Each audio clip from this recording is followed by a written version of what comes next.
Hello friends, welcome back to my channel. আজকে দেখাবো লটকন তৈরি করে।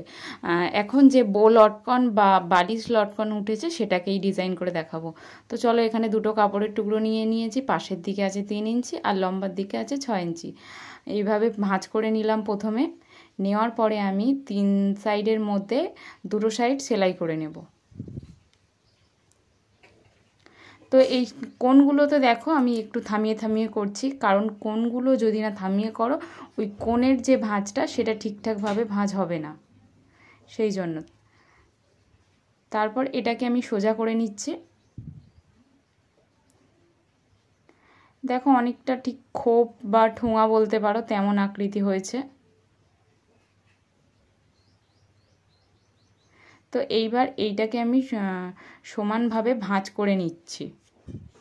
এই যে বাড়তি কাপড়ের টুকরোগুলো আছে সেইগুলোকে ভিতরের দিকে দিয়ে আমি ভাঁজটাকে সমান করে নিচ্ছি, যাতে এটা চৌকোটা ঠিকঠাকভাবে হয়। সেই জন্যেই আমি সমানভাবে কাপড়টাকে ভাঁজ করে নিচ্ছি।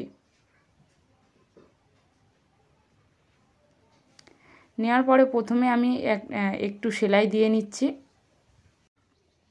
খেয়াল রাখবেন যে সেলাইটা একটুখানি ফাঁকা রেখে করতে হবে, যাতে এর মধ্যে কাপড়ের টুকরোগুলো দেওয়া যায়।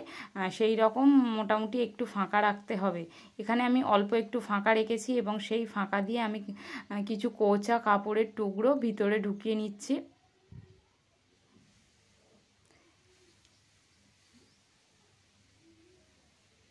এখানে একটু বেশি করে কাপড়ের টুকরো দিলে এটা ঠিক ফোলা ফোলা লাগবে আর বালিশের মতো দেখতে লাগবে, তাহলেই লটকনটা বেশি ফুটবে।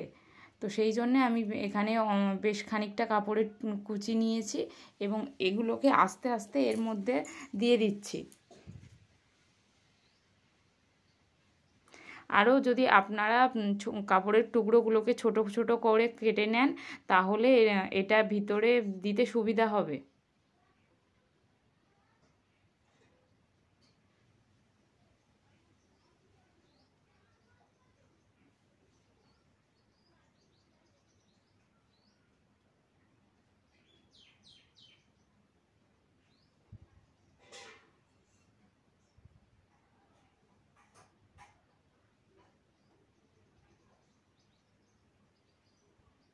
এখানে আমি আরও বেশ কিছুটা কাপড়ের টুকরো নিয়ে দিয়ে দিলাম, যাতে এটা অনেকটা ফোলা ফোলা দেখায়, সেই জন্য।